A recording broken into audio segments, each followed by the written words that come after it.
The following is a Hoop Ball presentation.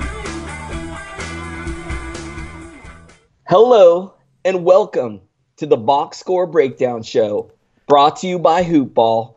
My name is Adrian Benjamins, and thank goodness tonight I am joined by Neil Rochlani. You guys do not need to hear me talk to myself for a full show. I have somebody here to talk to.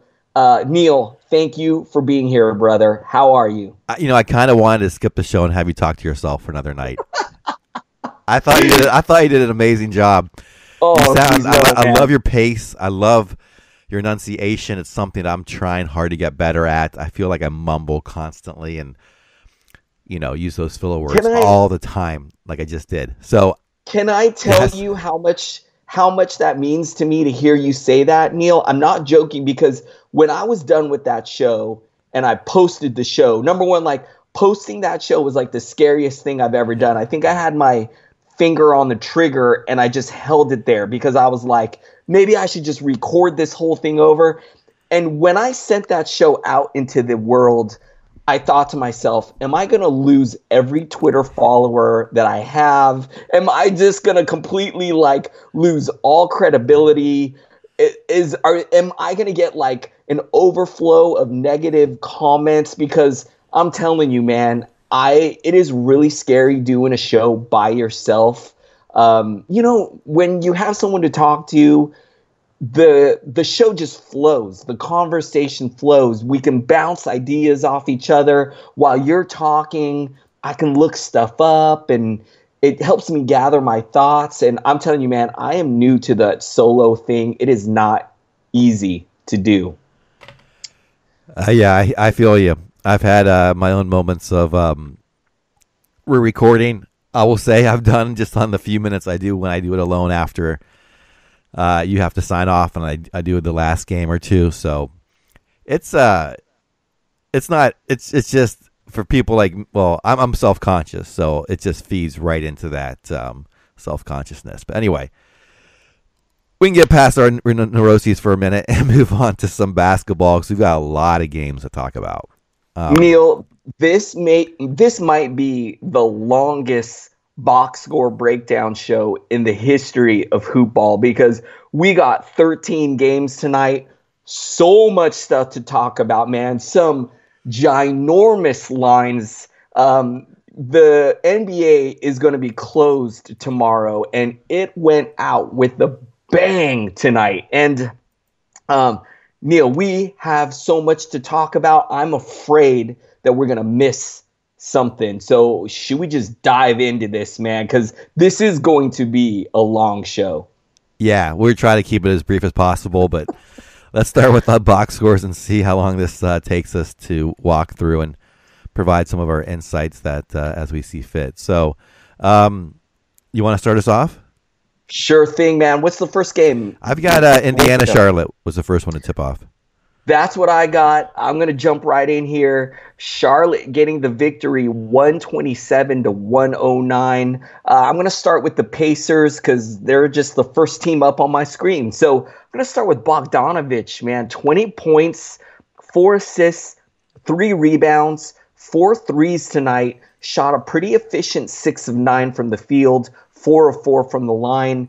Man, this guy just continuing to do his thing. I think he's definitely worth owning for the points and threes and having a pretty solid night. Turner with 10 points, 4 blocks, 7 rebounds, 4 of 9 from the field, 2 of 2 from the line. This has become like the typical Miles Turner line, right? Some low scoring with some rebounding. The blocks is really where his value lies, and 4 of them tonight. So you'll be happy with that. Thad Young with 16 points, 2 assists, 4 rebounds, 8 of 14 from the field. Darren Collison, only 6 points, 3 assists in 24 minutes. Tyreke Evans getting the start for Victor Oladipo, who is still out with a knee injury.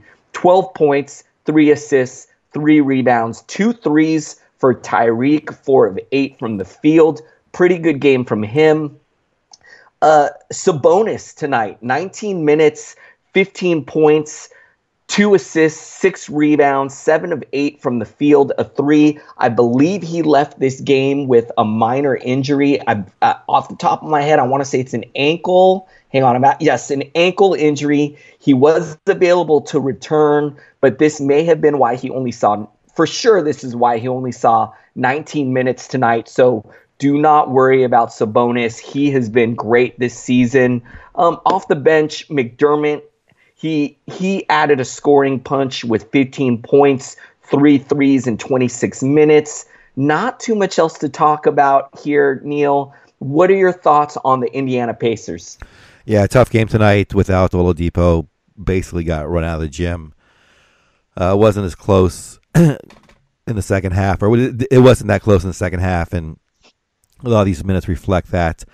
I agree with you on Bogdanovich. You know, he's someone who he's getting 2.3s a game, and he's also shooting 54% for the season. So if you need help with, that 3-point shot and some points, and he can also bring up your field goal percent. So I've kind of gone with a different guy. I've gone with Justin Holiday out of Chicago for my 3-and-D guy, sort of to get the threes and steals from him, but he doesn't shoot this well. So if you need field goal percent, I recommend as a candidate for that on your roster. Other than that, not a whole lot different tonight. Hard to assess too much with Oladipo out and expecting him to be back soon. Yeah, and real quick, guys, I'm reading that Miles Turner played through some left ankle soreness, so something to keep in mind. And it looks like Sabonis, his low playing time tonight was just mostly due to foul trouble, so no injury concerned there. And then as far as Victor Oladipo goes, it's his right knee is sore. Knees are very scary. So I'm hoping that he comes back soon, man, because I got him in a couple leagues and I need this guy. So I'm hoping he doesn't miss too much time. All right, man. Shall we dive into the other side of this game? Yeah, I'll walk us through Charlotte's box score. Tonight, Kemba Walker just played 27 minutes, 16 points, 2 rebounds, 11 assists, on 5 of 10 shooting, 4 from the line, 2 3-pointers and a steal. Jeremy Lamb had a nice game, 28 minutes, 21 points, 7 rebounds, 4 assists, 7 of 13 shooting, 2 of 2 from the free throw line, 5 3-pointers, and no defensive stats. Batum played 23 minutes, 11, 2, and 3, 4 or 5 from the field, a 3-pointer. Marvin Williams not really adding much fantasy value this season, just 9 points tonight on 2 rebounds, 2 assists. Just took 4 shots, did make 2 3-pointers, and had 3 steals and a block. So good defensively. Cody Zeller, we talked about him last time, not being the most exciting guy in fantasy. 15 points, 5 rebounds tonight with an assist, 7 of 10 from the field, and a steal. Off the bench, Miles Bridges got 25 minutes, 8 and 5, with 2 3-pointers and 2 blocks. Frank Kaminsky actually got some time, 22 minutes. Tony Parker, 21 minutes. Malik Monk did play 19, 15, 2, and 1 with 3 3-pointers and 2 steals. I like what I'm seeing here in terms of, even though the minutes are spread out tonight, it was pretty clear who the starters were when this game was competitive. Jeremy Lamb, Batum were in there more than Bridges and Monk, so that seems to be the order of the hierarchy of those wings, I should say, for the time being. And as someone who owns both of those, I'm personally glad to see it. Not much else to take away from this slate. What do you think? Or any thoughts on Charlotte?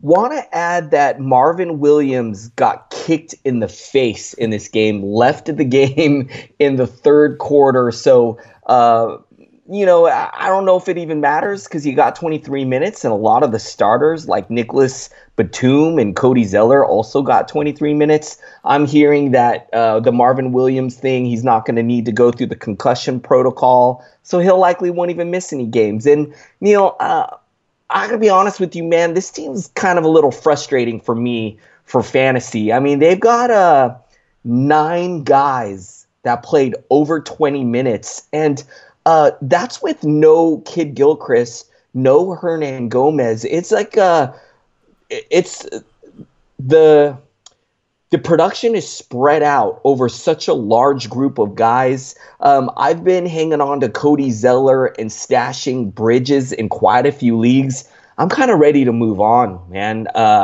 So I don't know. I'm a little frustrated with the Charlotte Hornets. Kemba Walker, is safe, and Batum is great. Lamb has been really solid lately, but some of these other guys, man, it's just hard to count on any of these other guys. All right, man. Should we move on? Let's go. Let's go to game 2. Geez, man, 1 game down out of 13. This is crazy. All right, I'm going to move. I don't know if I'm going in order, but I'm going to move over to the Pelicans and the 76ers. And this one was super close. And Neil, this game, man, I was salivating when I saw that this game was on tap because 2 of the best big men in the game, Anthony Davis and Joel Embiid. And this matchup did not disappoint. And I'm going to jump in on the Pelicans side, and I'm going to talk about the greatest player in fantasy right now, Anthony Davis, who put up a rare and something we do not see often, a 5-by-5 line, Neil. 12 points, 5 blocks, 5 steals, 6 assists, 16 rebounds. So over 5 in 5 categories. This is a great game from him. The shooting wasn't spectacular, only 4-13 from the field. He also had 6 turnovers, but who cares, man? What a line. Drew Holiday, 30 points, 2 steals, 10 assists, a block, 7 of 8 from the line, 11 of 24 from the field. He added a 3, did have 5 turnovers tonight, but again, who cares? Etuan Moore, keeping his foot on the gas pedal, Neil. All this guy does is score. 30 points, 1 assist, 2 rebounds, took 25 shots tonight, sunk 13 of them, also added 3 threes. If I'm sure Moore's probably taken in your league. If he's still floating out there and you need points, he is your guy. Nikola Mirotic doubled with 13 points, 13 rebounds, a steal, a block. He added 2 threes tonight. Only shot 3 and 9, 5 of 6 from the line, but you'll be pretty happy with that. Julius Randle, man, really happy to see him continue his hot streak. 22 points, a block, 3 assists, 10 rebounds, 2 of 2 from downtown, 8 of 9 from the line, 6 of 13 from the field. It's a great game from him. Not too much else to talk about. What are your thoughts on the Pelicans, Neil? How much do you love Anthony Davis? I love him with all my heart. I am so fortunate to have him in 2 leagues. He's just amazing. Yeah, like you said tonight, the shooting really wasn't there. Etuan Moore taking the majority of shots, 25 of them, and Drew taking 24. Yeah, this is Etuan Moore's 3rd 30-point game in the last 6 outings, and he's not owned by a lot of people, including myself. I have to really consider looking at him since I need points, and he can get 3-pointers, 3 tonight. Currently 81 per game in 9 cat, and yeah, I guess he needs to be owned. I just never trusted him. I thought he's going to have some of these big nights and some like really bad nights, and he hasn't had a lot of really bad nights. He's had some mediocre nights and some great nights, and so far that's averaging into needing to be owned in standard leagues. So 56% shooting from the field. That's amazing on his volume. So that's about it. Nothing else really to say about this team. I thought maybe someone would get some fantasy value with the absence of Alfred Payton, but it's not. It's just these 4 guys that have fantasy value. Oh, I'm sorry, and Julius Randle, of course. So those 5 guys. All right. Yeah, go ahead. Yeah. I just want to say, man, the reason why I think it's green light to go grab more is the minutes are great. Played 38 minutes tonight, which is 10 more than Mirotic. And the second thing is just the usage, man. I mean, as you mentioned, 25 shots tonight. I mean, even if he has a bad shooting night, if he's taking this many shots, it's like he's still going to probably give you double-digit points. And so, Neil, there are guys similar to him where they're these fringe guys who only score, but they are not getting this type of usage. So that's why, man, I think he's an ad for me, just because of the minutes and because of the usage. All right, I'll move on to Philadelphia. The other big man star of this game, Joel Embiid, 31 points, 19 rebounds, 2 assists on 11 of 23 shooting, 7 of 9 from the line, 2 3-pointers, and 2 blocks. Let's go to Ben Simmons, 22 points, 8 rebounds, 7 assists, 4 from the line. Great to see that from him, a steal and 2 blocks. Jimmy Butler has kind of taken a bit. Well, he did take 16 shots, but he only had 13 points, 6 rebounds, 3 assists, 3 of 3 from the line, 3 steals and a block. I was going to say he's taking a back seat, but clearly he's one of the taking just as many shots as the other two. Wilson Chandler in the starting lineup still 13, 6, and 2. Mainly because he shot well, 6 of 7. So I would not really trust this line. 0 steals and 0 blocks. I don't think he's going to be fantasy worthy anytime soon. JJ Redick, on the other hand, remains fantasy worthy with 13 points, 2 rebounds, 4 assists, 3 of 3 from the line. Did miss all his 3-pointers tonight, 0 of 7. Off the bench, a guy who I've been streaming, Mike Muscala, 17 minutes, 7 points, 2 rebounds, 2 assists, and a block. Landry Shamet got 20 minutes, 15, 3, and 1 with 4 3-pointers, a steal. Perhaps I should be streaming him instead. And that's really it for this side. Same thing here. Well, not same thing, but four fantasy options. I think Chandler, despite getting the minutes, I think he's not valuable now and may not be, but that could change, obviously, if he continues to get this many minutes. I just think those other guys are going to take so many more shots. Oh, and there is some news out of Philadelphia. I know you saw this, Adrian, but Fultz is asking to be traded. Crazy stuff, man. It sounds like Fultz may be dealing with a right wrist injury, maybe in addition to the shoulder injury, or maybe it's only the wrist injury, or maybe it's all in his head, man. We just have no idea what's going on here. And really surprised to hear that he wants to trade. So I don't know, man. This is so crazy. This whole situation is nuts, Neil. I think if you're Philly, why not move him, man? They already made a move for Jimmy Butler. They're going for it right now. They want to win now. You could move Fultz. There's plenty of teams that need a point guard like the Phoenix Suns, the Orlando Magic. Let's say you can probably get some pieces that can help you win right now, and you can move Fultz. I would say do it, man. The other crazy thing, Neil, is, when it was reported that Fultz was going to see a doctor and that he was going to miss games, word is that it was a complete surprise from the team, from the Sixers, meaning they were kind of blindsided by this news. So, I'm sure that this does not sit well with them, and I would not be surprised if Fultz gets moved at some point. What do you think about it? Yeah, I think his value clearly is declining with every passing day. His potential looks riskier and riskier with these injuries and whatever, if there is a mental issue as well, which seems pretty clear. So I'm sure teams are still willing to take a chance on him, like you said.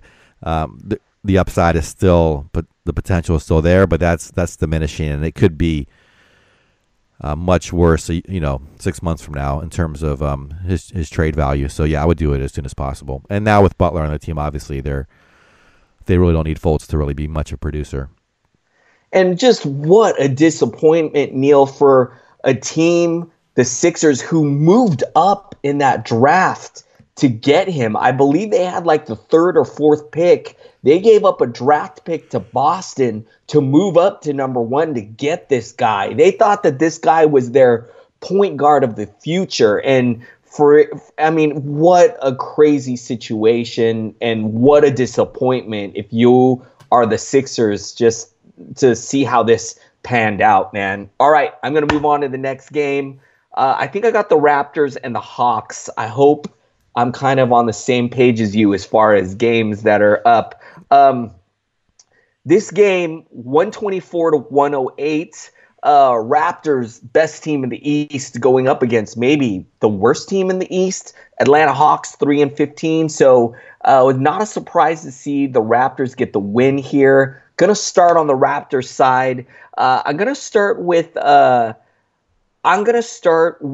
Kawhi Leonard. I was looking for Kawhi Leonard's line, and there was no line.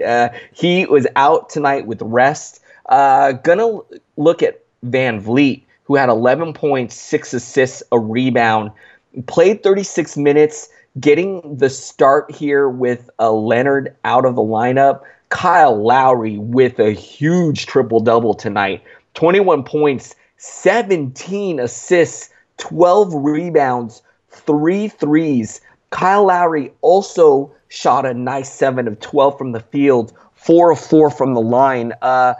There were so many giant lines tonight, and Kyle Lowry, this big triple-double's up at the top, man. Huge. Danny Green, after hitting the game winner and having a nice game last night, only 6 points, 2 steals, 1 assist, shot 2 of 10, 2 threes tonight. So wasn't really happening for him, but his best buddy, Kawhi Leonard, was not in the lineup. So maybe that's why. Pascal Siakam, 22 points, 2 steals, 2 assists, 4 rebounds, a 3, 9 of 13 from the field, 3 of 5 from the line. This guy just having a breakout year, probably draft value of the season so far. Valanciunas getting the start tonight. Ibaka coming off the bench. Valanciunas, big double-double, 24 points, 13 rebounds, a block, 2 assists, a 3, shot a very nice 9 of 12 from the field, 5 of 8 from the line. Very happy to see this from Valanciunas, but tomorrow night could be Ibaka getting the start, and Valanciunas only seeing backup minutes. So we'll see. Now Serge Ibaka off the bench, still put up a nice line of 19 points, 9 rebounds. He also added a 3, shot a nice 8 of 11 from the field, 2 of 2 from the line. Great game from him. Not too much else to talk about on the bench. As I mentioned, no Kawhi Leonard in this game. They're still missing OG Anunoby. Powell is also out. Miles is also out. Neil, what are your thoughts on the Toronto Raptors? Yeah, this is a mark of a great team. They down their superstar who's intentionally getting rest. I hear that it was a back-to-back, which is why he rested, and that going forward he might be okay with back-to-backs, so we'll see how that plays out. But this team just keeps on rolling. A couple things to note. Siakam is now cemented in that starter's role and has a solid usage no matter who else is starting alongside of him. And then, as you talked about, Valanciunas and Ibaka are just starting based off matchup, and it's going to be rotated throughout the year. So, but resurgence of Ibaka, he's 37th per game in 9-cat. Great to see that.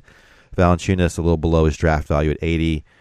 I mean, if you want to sell high on Ibaka, I don't think it's a bad idea, but I don't think he'll drop off too much. I think he's going to hold sort of like 40 to 50, 60 value. So maybe he's a little high right now, but I think he's going to be pretty solid throughout the year.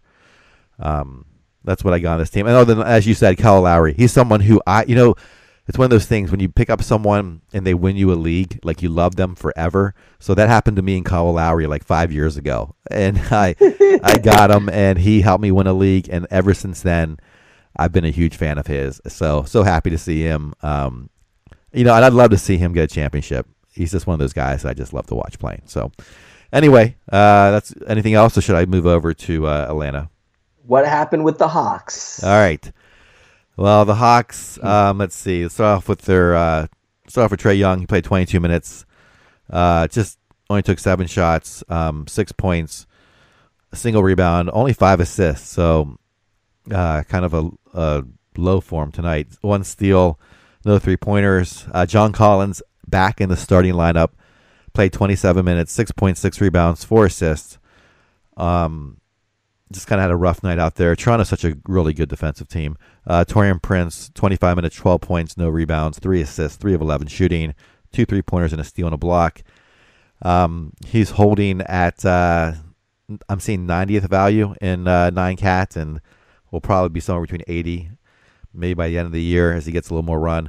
Dwayne Dedman, 31 minutes, 4 points, 7 rebounds, 2 assists, just 1 of 8 shooting, so just all around, it's a tough shooting night for Atlanta. He did have 3 steals and 2 blocks. It's hard to trust Dedman, even though he got 31 minutes with Collins back. He's kind of right around 109 cats, and I don't think I'm gonna pick him up just yet. I don't know. He's someone who's kind of a boring fantasy player, and he can have a few blocks here and there, but sometimes he just kind of disappears. And with Collins emerging, I'm not interested. Kent Bazemore just played 14 minutes. I don't know if you see anything. I don't see anything here on my sheet for injuries. 8 points, 3 rebounds, 2 blocks. Off the bench, this is where a lot of the production came in. Jeremy Lin, 26 minutes, 26 points, a rebound, 2 assists, 11 of 13 shooting. Great night for him, 4 3-pointers and a steal. Kevin Huerter had 10, 4, and 2 with 2 3-pointers and a block. Vince Carter in 21 minutes, 14, 5, and 1 with 2 3-pointers himself. DeAndre Bembry, 7, 5, and 3 with a steal.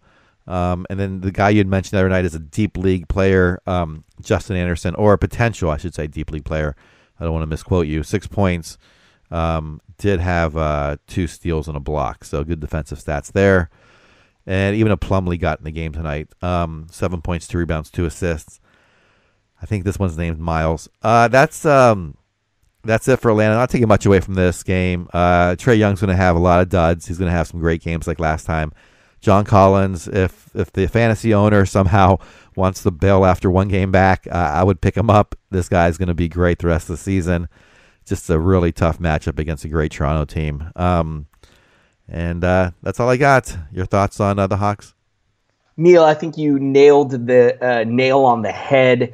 Not a great game by the Hawks, by anyone on this team. All their starters in the minus category, and they just ran into arguably the number 1 team in the association. And just stick with your guys here. John Collins is going to be great.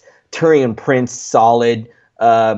Young, Bazemore. So don't worry, guys. It just was a bad matchup, a bad night tonight.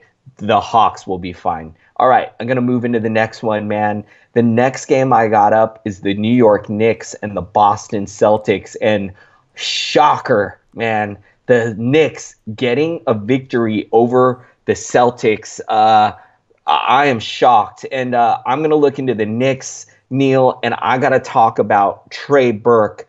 3rd good game in a row. 29 points, 2 steals, 11 assists, 4 threes tonight. Shot an efficient 11 of 20. Came off the bench, but had 32 minutes, and the usage is far and away, probably besides Tim Hardaway Jr., he took the most shots out of anyone on this team. And Neil, I checked most of my leagues to see if this guy was available. He's already gone in pretty much all of my leagues. So I think probably got to get snatched up after putting up 3 solid games in a row. Tim Hardaway Jr., 21 points, 4 assists, 4 rebounds, 4 threes tonight, 8 of 19 from the field. He does what he does. He is your best and safest asset on this team. Neil, a guy who is got me intrigued. This is a few games in a row that he's also played solid. Noah Vonleh, 16 points, 10 rebounds, 3 boards, 3 assists. He was 2 of 2 from downtown, 6 of 9 from the field. Multiple games in a row where he got starter type minutes, 30 minutes tonight. I'm starting to think that it might be time to get this guy. In fact, he's floating around in my home league. I think I am going to put a bid on him tonight. Enes Kanter doubled with 10 points, 10 rebounds, the low minutes. He only got 23 minutes here.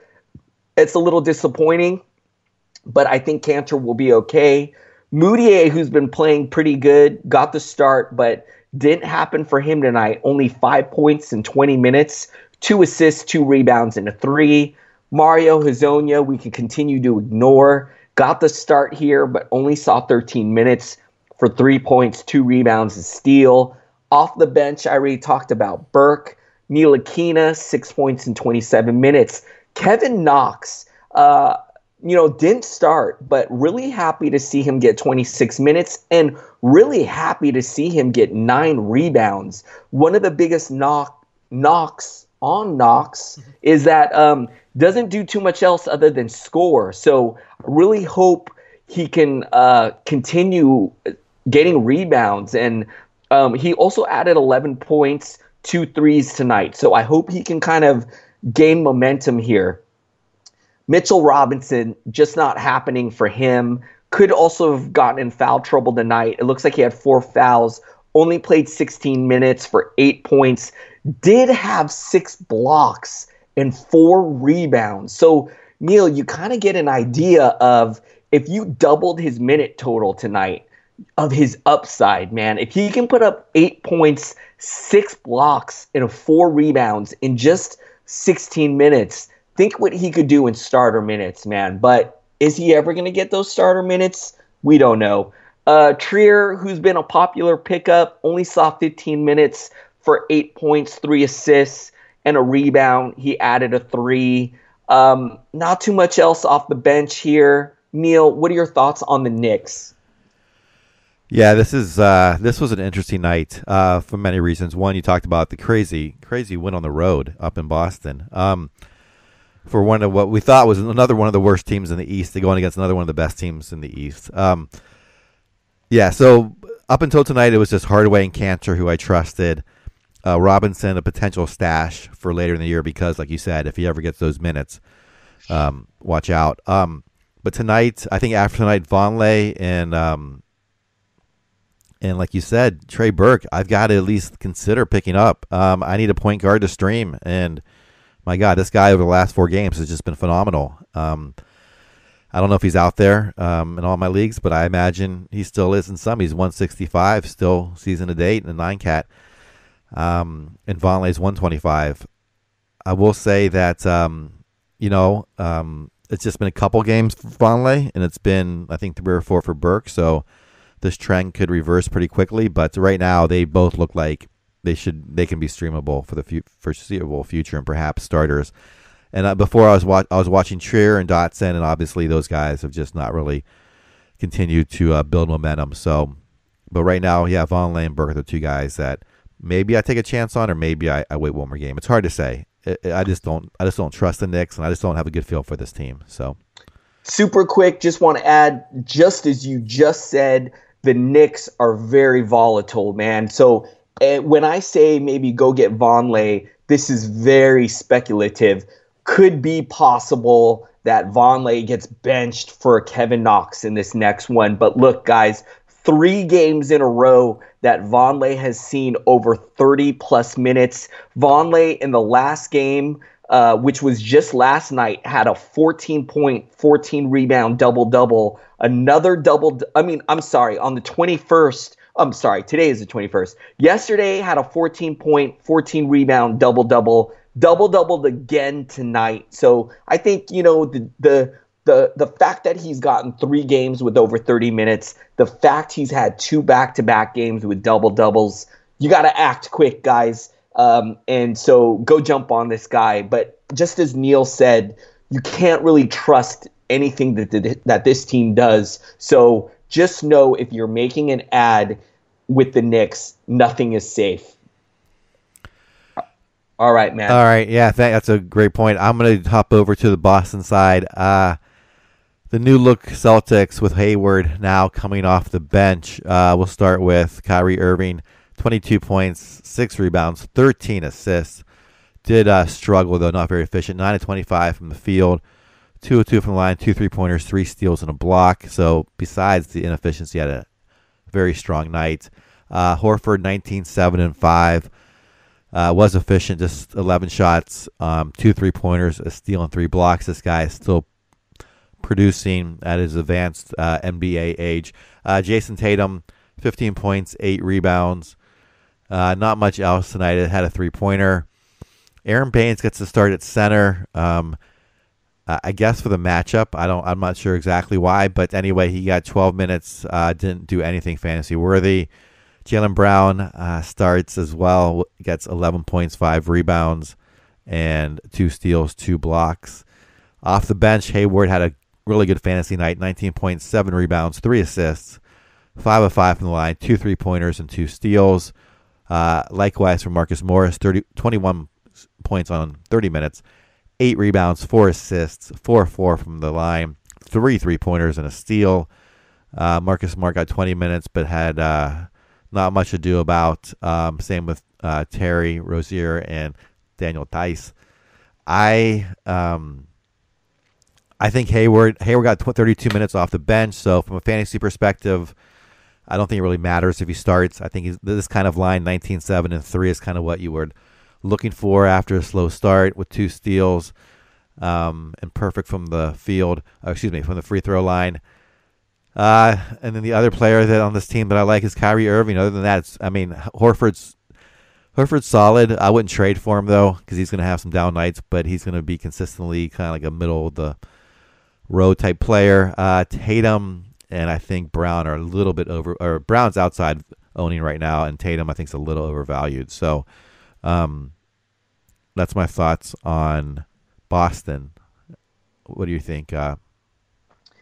Just want to add that I am encouraged by the move of Hayward to the bench. When they first made this move, I thought it could be really good for him. And I think tonight is a good example of why. Still saw starter minutes, put up a nice line of 19 points.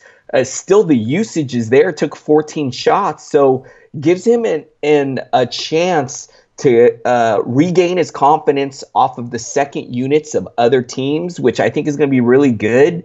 And from a reality standpoint, it works out well for this team because they're so loaded. They can bring Hayward off the bench and get some scoring punch in that second unit. So I really like the move for Gordon Hayward off the bench. I think it's going to be great for his value.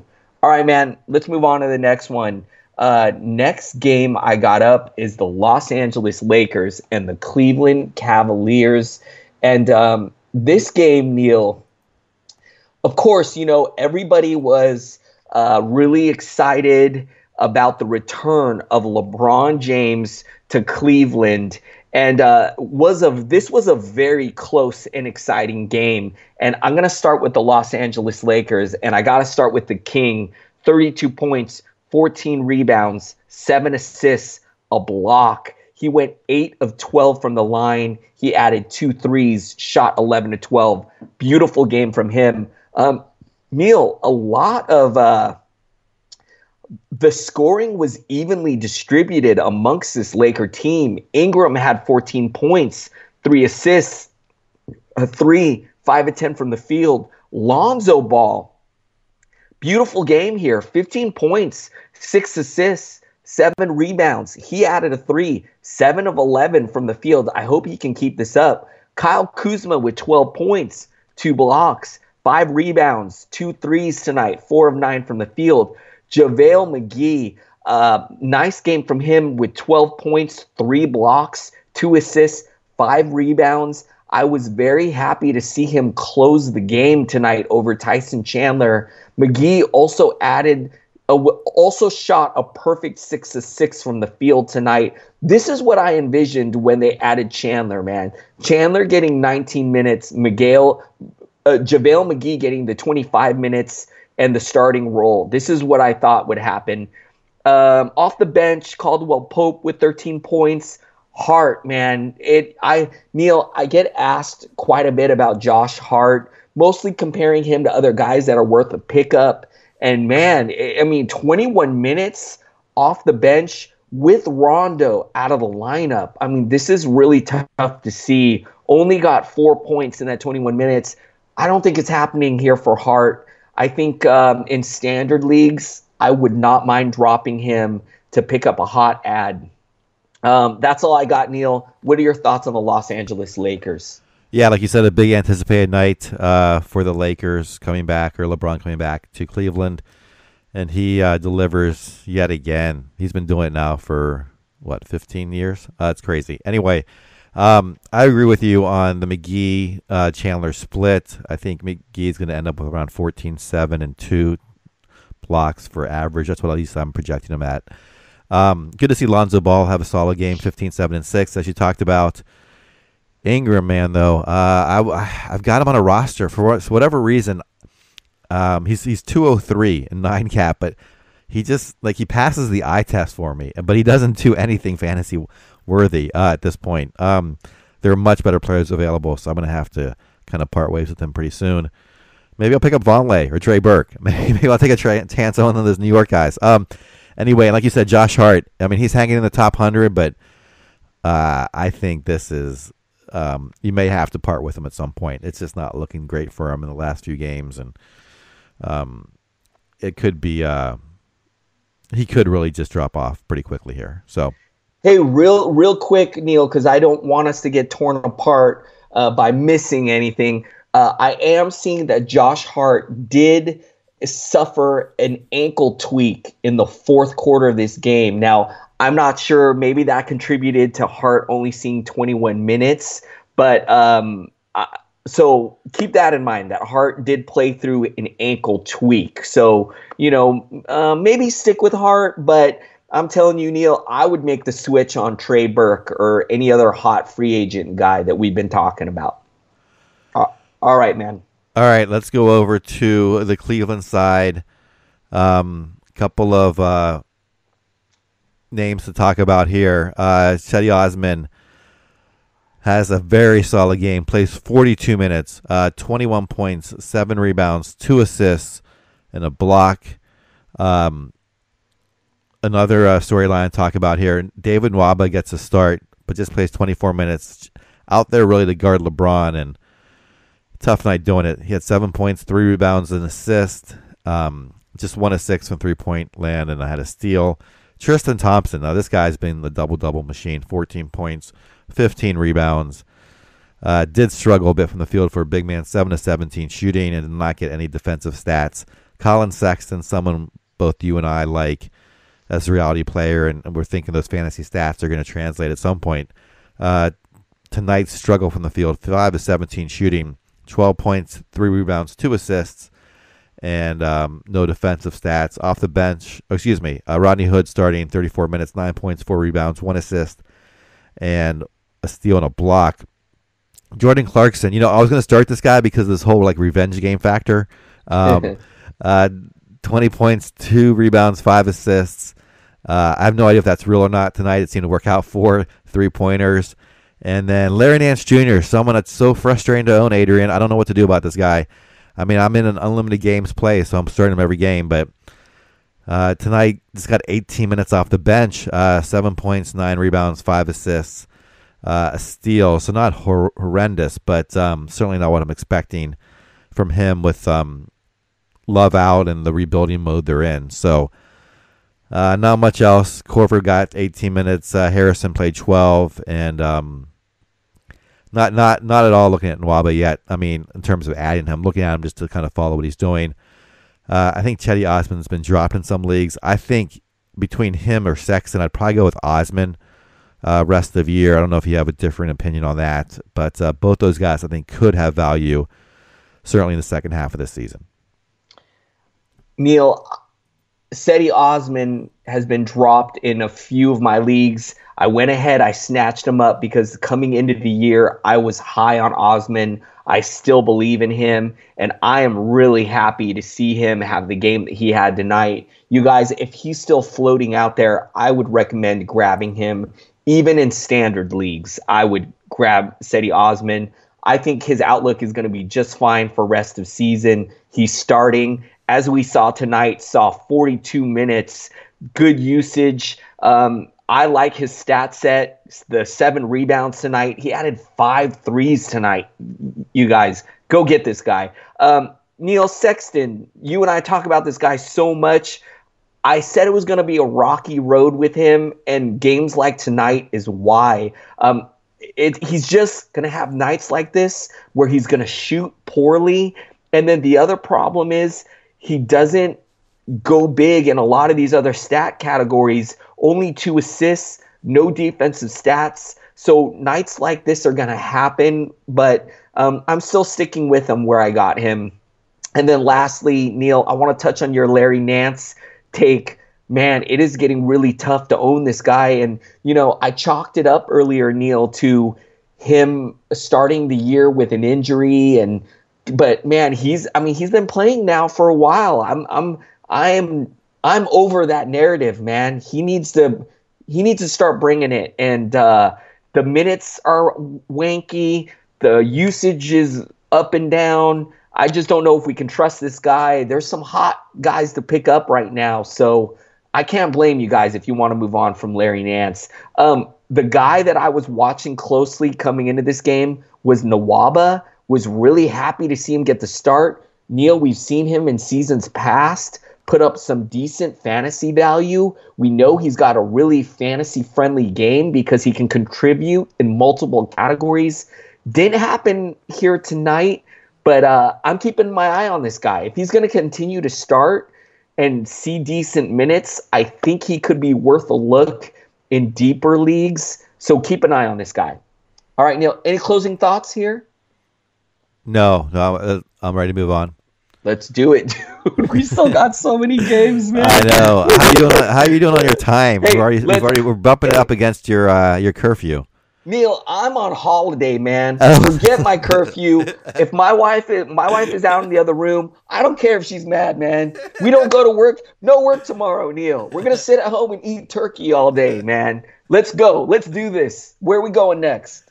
I think we're going to Chicago, Phoenix. Let's do it, man. I'm going to jump in here. Chicago and Phoenix, and going to leave your beloved Bulls for you, man. And the Bulls getting the win here, 124-116. The battle of two bad teams. But I'm going to jump in on the Phoenix side. Going to start with Devin Booker, 23 points. 6 turnovers isn't great, but you'll be happy with the 3 steals, 6 assists, 2 rebounds, a 3 tonight. Only shot 9-20, so wasn't too great from the field, but he'll be just fine, you guys. TJ Warren, a guy who has been pretty solid this season, 21 points, an assist, a block, 4 rebounds, 2 threes tonight, shot 8 of 15. DeAndre Ayton with a big double-double here, 18 points, 12 rebounds, a steal, a block, 5 assists, an efficient 8 of 13 from the field, perfect 2 of 2 from the line. Love that efficiency from him. Neil, maybe the biggest storyline was Kanan getting the start. Mikal Bridges getting bumped to the bench here. 6 points for Kanan, 6 assists, only 7 shots, made 2 of them, 2 threes tonight. And, if you're bummed about Bridges, don't be. Still saw 29 minutes. If he's going to come off the bench but still see 29 minutes, I think his value will be okay. 5 points, 3 steals, an assist, 4 rebounds. So hang in there with him. Not too much else to talk about. Josh Jackson continuing to disappoint with 4 points in 13 minutes.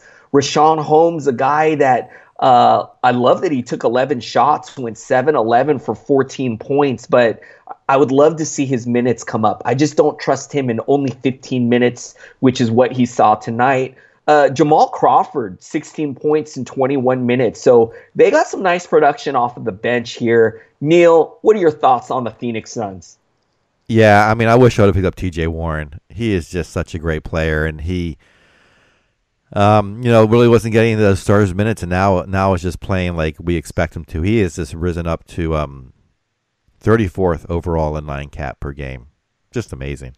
And the other take that you mentioned, Mikal Bridges, 29 minutes, didn't have a great night. I mean, but he's the future in Phoenix, and not Trevor Ariza and Isaiah Cannon. So he will be in there 30 plus minutes, I'm going to say, not before too long. Maybe not this calendar year, but certainly for most of the season. And if he's out there, pick him up. If you can buy low on him, do so.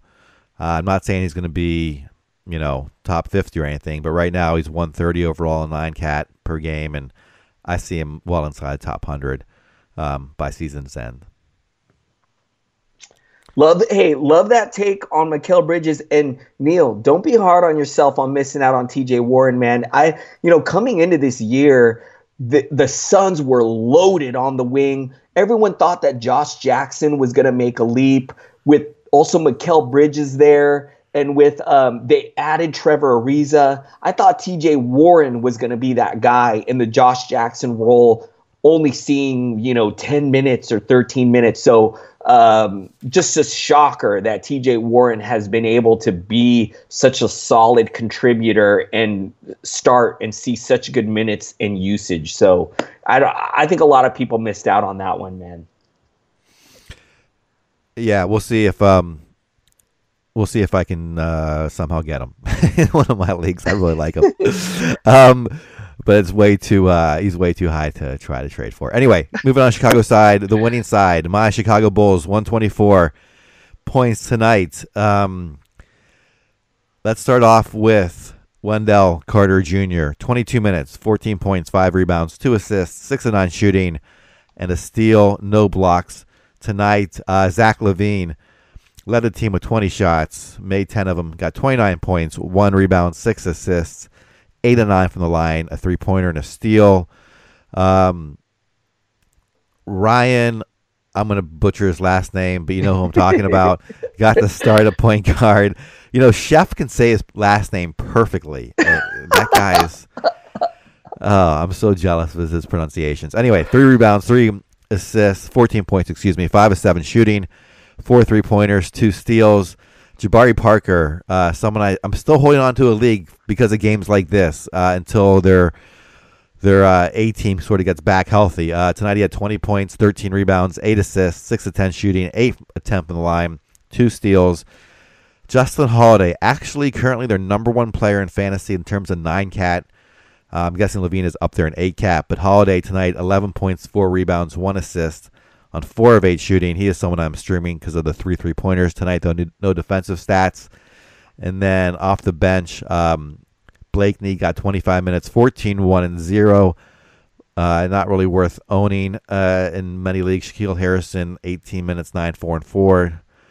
Cristiano Felicio had a sighting tonight, 15 minutes. Robin Lopez had 12 minutes. I am, the Bulls here. I mean, Wendell Carter Jr. is the future. I mean, if people are a little bit, I wouldn't say they're sour on him. I doubt anyone who has him is going to sell him for his value right now, because rookies tend to get a little bit overvalued. But he's probably the one guy I think who's going to improve even as these starters come back, like Markkanen and Chris Dunn, and Portis comes back as well as a strong role player. So anyway, that's my only take on the Bulls. Neil, I am going to recommend, I don't know if this is possible, but I would try to maybe sell high on Jabari Parker, who he flirted with a monster triple-double here tonight. And maybe there's a Bulls homer in your league. I got a few of them in my home league. And if I had Parker right now, I'd be floating him out there for any for sure thing, because when Bobby Portis comes back, Lauri Markkanen is ramping up his workouts for a return maybe in the next 2 weeks or so. I think Parker's really going to fall off. And then my last thought on the Bulls is my cap is tipped off to you if you were able to draft and brave enough to draft Zach LaVine, who is currently in the top 50 of 9 cat leagues. Neil, what if I told you right now that Zach LaVine is ranked ahead of Tim Hardaway Jr., Aaron Gordon, CJ McCollum, Gary Harris, Mike Conley, Zach LaVine doing work, having a fantastic season. Very happy to see that, man. Yeah, just real quickly. But I am worried about his value once those guys come back. So I would sell high on him too. If there you go. People are unaware of that situation, which there are in some fantasy leagues. So anyway, yep. You want to take us to the next game? We just have we have a few more to go. We have 20 more games left on the slate, you guys. We're going to be breaking down the Shanghai League and the other international. Okay, I'm sorry. Go ahead. That's what it feels like. I don't even know if I'm in order. I'm delirious right now. I don't care. I'm going over to the Denver Nuggets and the Minnesota Timberwolves. This game came down to the wire, and very exciting game here. The Nuggets squeaking out the win, 103-101. Gonna jump in on the Nuggets side. Gonna start with your boy, Nikola Jokic. 7 points, a steal, 10 assists, 12 rebounds. Jeez, man, could this guy not get 10 points so we could say that he got a triple-double? He tried, though, you guys. 13 shots tonight, only made 3 of them. One of 5 from downtown. Didn't go to the line tonight, which is a little disappointing. Jamal Murray keeping his foot on the gas. 18 points, 2 blocks, a steal, 4 assists, 3 rebounds, 4 of 8 from downtown, 6 of 15 from the field, perfect 2 of 2 from the line. Love that. Gary Harris with 17 points, 2 steals, 2 assists, 4 rebounds, a 3, 7 of 16 from the field, 2 of 2 from the line. Hernan Gomez, a very popular ad. And, you could say this was a disappointing line tonight because he only got 8 points, 6 rebounds, 2 assists. But, Neil, I'm going to be optimistic and say he saw 32 minutes, and took 11 shots. The usage is there. So hang with Hernan Gomez. I think he looks like he could be locked and loaded here. He just needs his shot to go down. Paul Millsap, 25 points, 5 steals, a block, 5 rebounds, 11 of 13 from the field, a perfect 2 of 2 from the 3-point range, 1 of 2 from the line. Love to see this from Paul Millsap. I hope he can keep this up. The bench is ugly. Not too much else to talk about. What are your thoughts on the Denver Nuggets, Neil? I like you said, my one of my favorite players, Jokic, had he just struggled from the field tonight, 3 of 13, and no free throws, which is very odd for him. And then the defensive stats weren't really there. But the one thing that I'm sticking with what you said, I own Juancho Hernan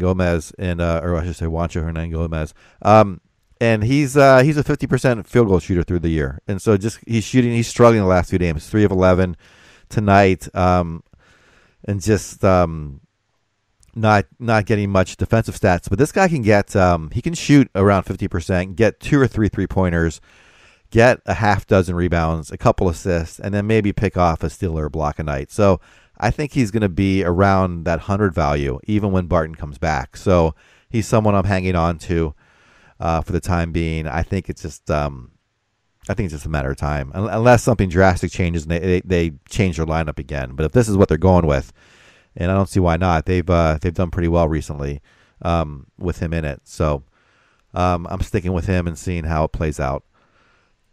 All right, should I go on to Minnesota? Real quick, Millsap got a cut on his face in the 4th quarter. Don't freak out on us, guys. He didn't miss any time, okay? He still came back. No need to call us out and say we missed an injury. Nah, I'm just kidding. I'm just joking. What else is up? Or take us over to the Minnesota side. Oh, my. Minnesota. All right, let's start off with Karl Anthony Towns. 22.7 rebounds, 2 assists, 7 of 14 shooting.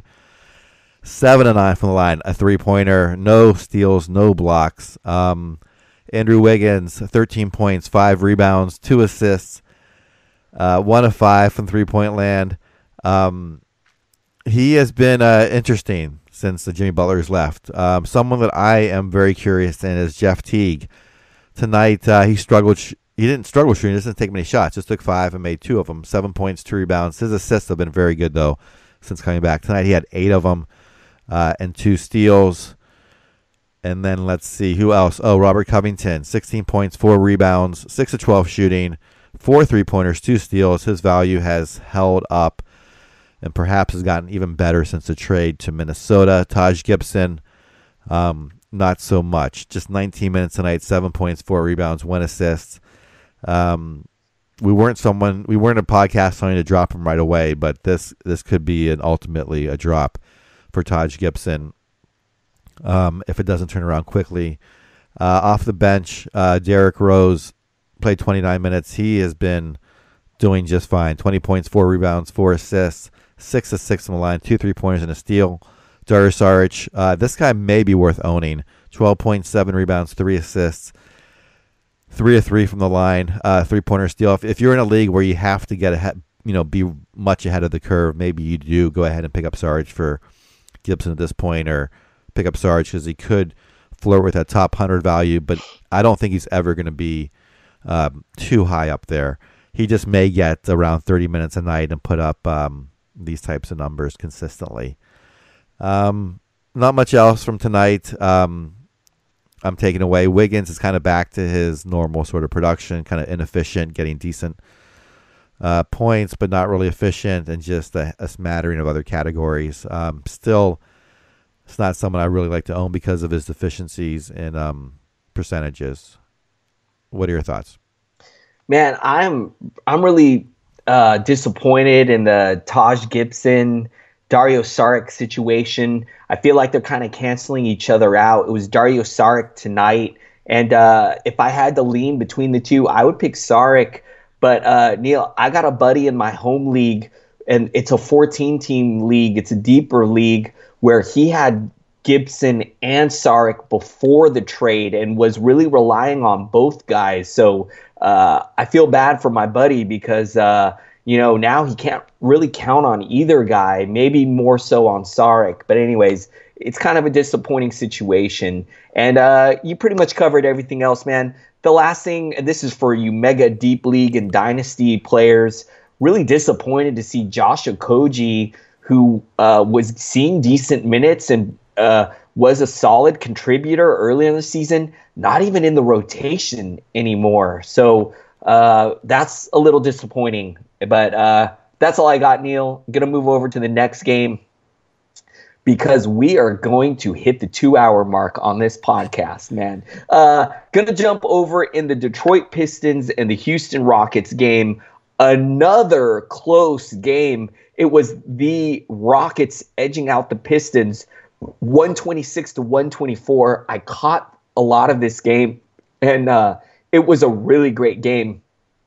Going to start with the Pistons, and I got to start with Blake Griffin, who I actually really quick going to look this up. Blake Griffin, Neil, is the number 33 player in 9-cat leagues, returning third-round value right now. And, Neil, I'm not a Blake Griffin fan, and I'm going to just say that this is not a fluke, man. 37 points. Okay, had 9 turnovers tonight, which is awful, but he added 6 threes tonight, shot 13 of 15 from the line, added 4 assists, 11 rebounds. What a game from Blake Griffin. What a season he's having. Just continue to ride him for the rest of the season. Reggie Bullock for 8 points, 6 assists, 3 steals, 2 threes. Neil, earlier we were talking about Etuan Moore. I kind of put Reggie Bullock in that same group of guys who were these fringy shooter types. I like Reggie Bullock as well. I love the minutes. The shot wasn't really falling tonight, but I love that he also added 6 assists and 3 steals and 2 threes. I think this is a guy that's worth a pickup in most leagues. Andre Drummond with the double-double, 20 points, 11 rebounds, a block. So the free throw shooting, it was not happening tonight. 3 of 9 from the line. He added a 3 tonight, which is outstanding. Was nice from the field. He was 8 of 12 there. Reggie Jackson with 9 points, 2 steals and assists, 3 rebounds in 23 minutes. Glenn Robinson the third. It's not happening for him, even though he's starting. only saw 13 minutes for 6 points.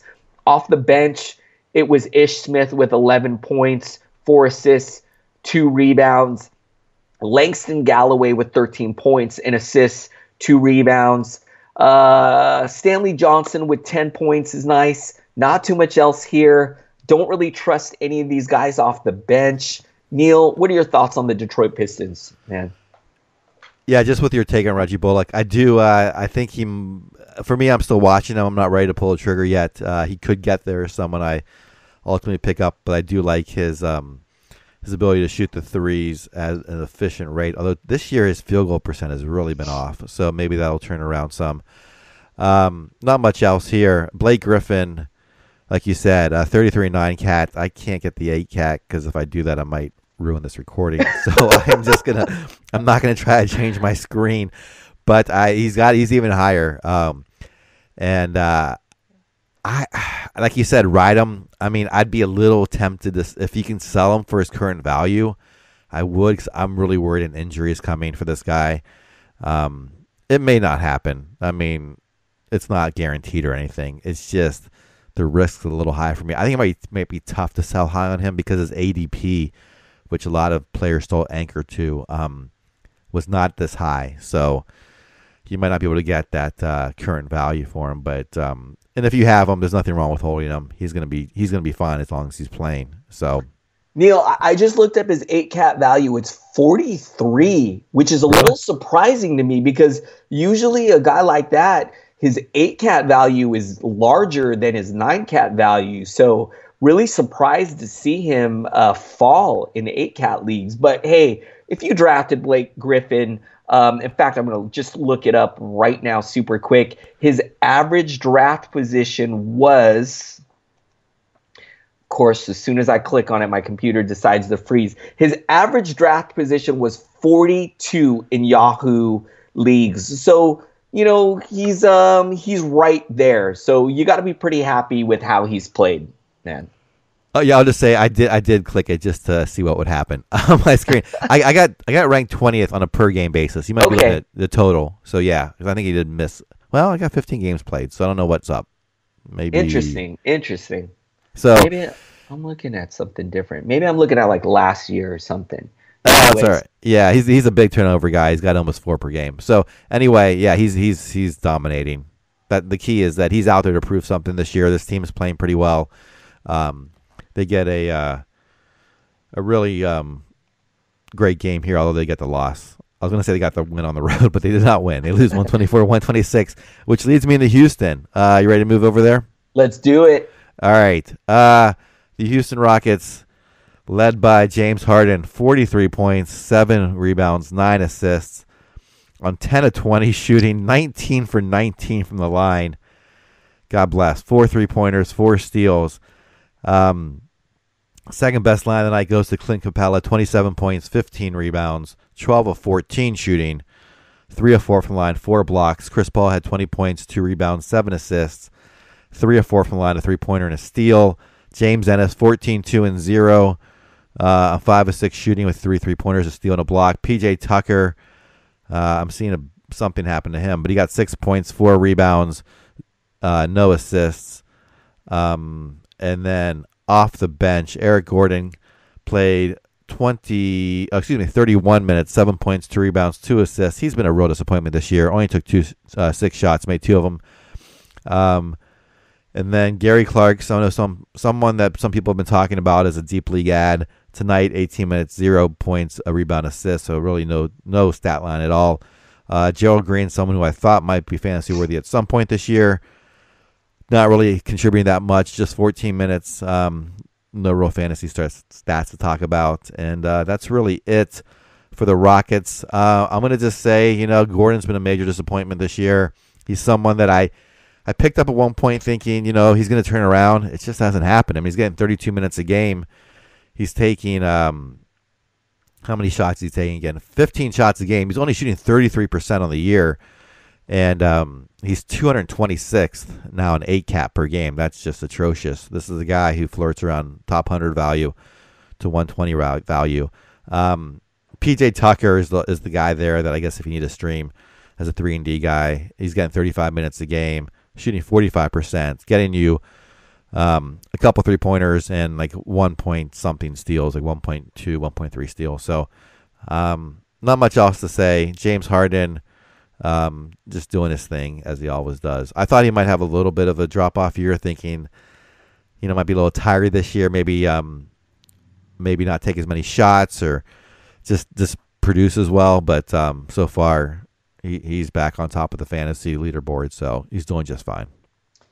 Just want to add that PJ Tucker got ejected in this one in the third quarter. He received 2 technical fouls. So, we missed a whole quarter of action from this guy. So really curious to see if he could have had a better line here. I think he's worth a stream in deeper leagues just for his ability on the defensive stats. And, he added 2 threes. Neil, James Ennis is another guy that kind of is very tempting to pick up as a streamer, but I'm not going to fall for it, man. The minutes are nice, but he only got 5 shots tonight and he made 3 threes. So, if those shots aren't falling or if he's not hitting those threes, it's probably going to be a really empty line. So I'm not falling for that. And then I just want to say, I love Clint Capella and James Harden, man. How does James Harden take 19 of 19 free throws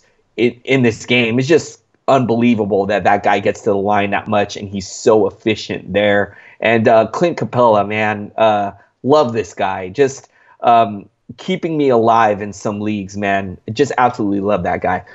All right, Neil, going to move over to the next one. I think I'm going to go to the Trailblazers and the Bucks. I hope we haven't already talked about this game because I'm getting delirious, man. No, first time talking about it. Awesome. What a game here, Neil. Maybe the top team currently in the West versus the top team in the East, and the East showing that they are a force to be reckoned with. The Bucks putting the beat down on the Blazers, 143-100. I'm gonna go over to the Portland side though, and McCollum and Lillard both getting 22 points tonight. McCollum also adding 2 steals and assists, 6 of 6 from the line with 2 threes, 7 of 15 shooting from the field. Lillard added 2 blocks tonight, 5 assists, 4 rebounds, 11 of 13 from the line. He added a 3, 5 of 12 from the field. Aminu, disappointing line tonight, 4 points, a steal, a block, 9 rebounds. But I do want to say the minutes have been there, and he took 13 shots and only made 1 of them. So if that shot was falling tonight, it would have been a much nicer line. So for you guys who are sticking with Aminu, I would still be a little optimistic here. Yusuf Nurkic, 16 points, 6 rebounds, 6 of 8 from the field. Pretty decent game from him. The bench is pretty ugly here. Turner with 4 points, Collins with 8 points, Leonard with 6 points. Harkless is back but only had 2 points. Not much else here. Neil, what are your thoughts on the Portland Trailblazers? Yeah, Portland's had a great start to the season, but tonight they got their doors blown off.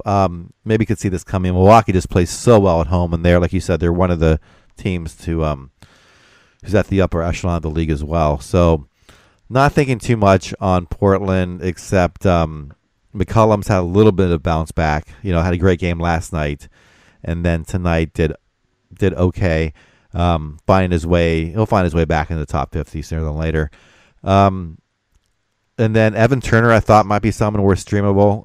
Tonight he didn't do anything. It's tough to kind of read though with this line or with this type of game format. Zach Collins still someone who should not be owned, I don't think, in the standard leagues. And like you said with Aminu, it might come around for him. He's currently right on the cusp of should he be owned or not in standard leagues. And like you said, defensively, a block and a steal. He just went 0 for 9 from three-point land, and if he hits a few of those, it's a much different line. So worth holding on to if you have him. and just kind of riding him for a little bit and see where it goes. All right, I'm going to head over to the Milwaukee side. Giannis with the headline of the night, 33 points, 16 rebounds, 9 assists on 13 and 20 shooting.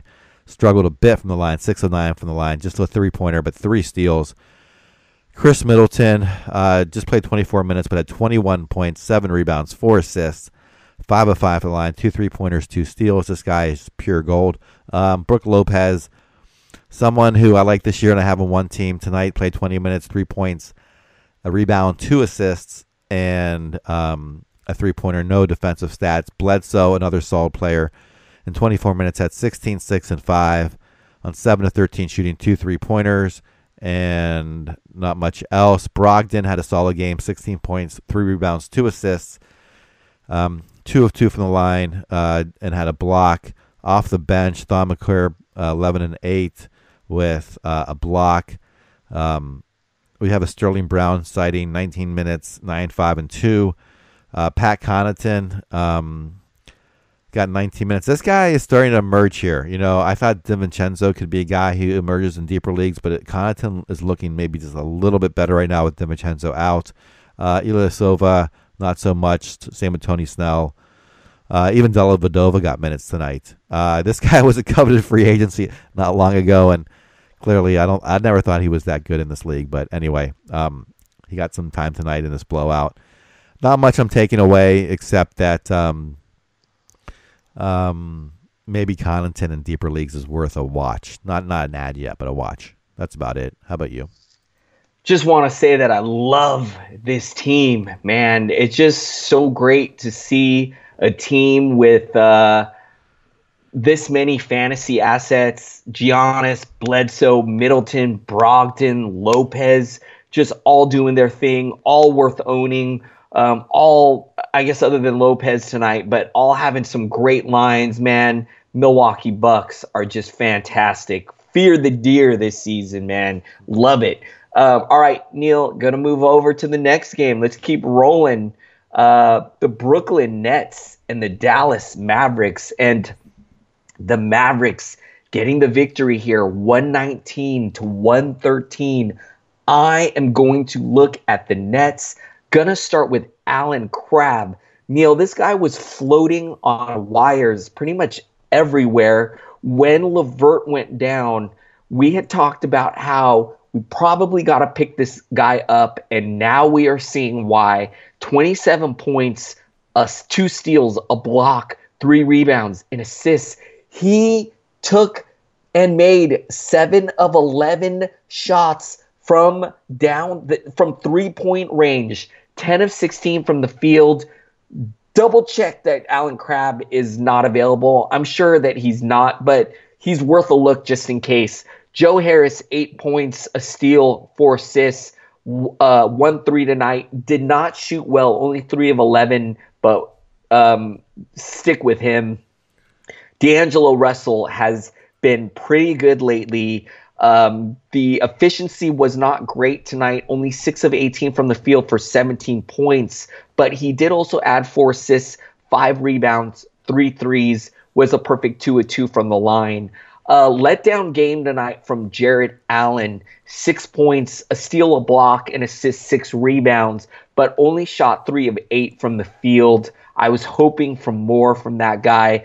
Spencer Dinwiddie, 19 points, 7 assists, 2 rebounds, 8 of 10 from the line. He added a 3, 5 of 11 from the field.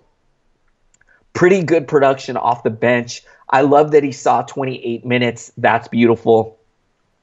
Rondae Hollis-Jefferson, only 9 points, 3 assists, 8 rebounds.